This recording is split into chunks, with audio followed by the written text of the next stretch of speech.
My name is Paul. I'm a local boy from Cwm, and in 1962, at the age of 15, I went to work in the Marine Colliery. Well, then you had to go to Oakdale for 3 months to sort of train in your job to be a miner and ensure you can sort of do the job that you went underground. Once on completion of that, I went to work on the screens. On the screens was just a conveyor belt where they tipped trucks and drams of coal out.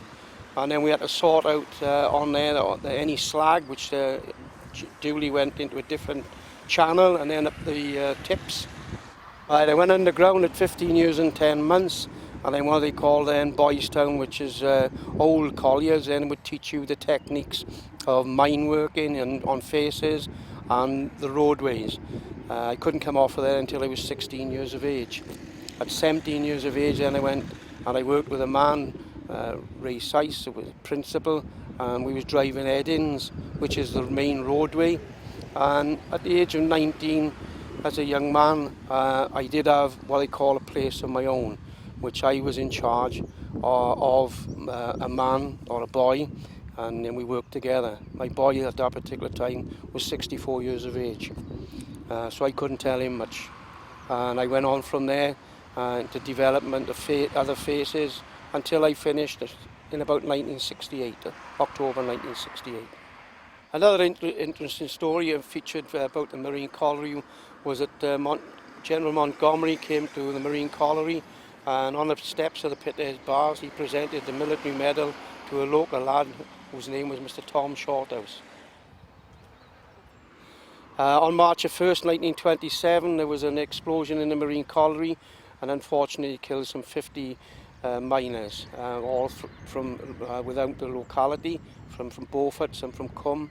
There wasn't many sort of families that wasn't affected. In fact, my family was affected in two ways. There was a brother and a brother-in-law. One was killed in the accident, and the other one, Thomas Price, was a survivor. He was a young man of 19 years of age, and he was caught between what they call the airlock doors.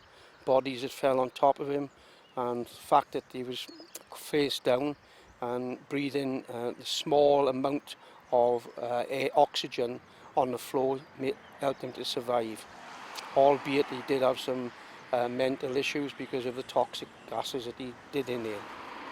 This is one of the items of equipment that was used to sort of in the production or keeping the production. It's called a Cornish pump.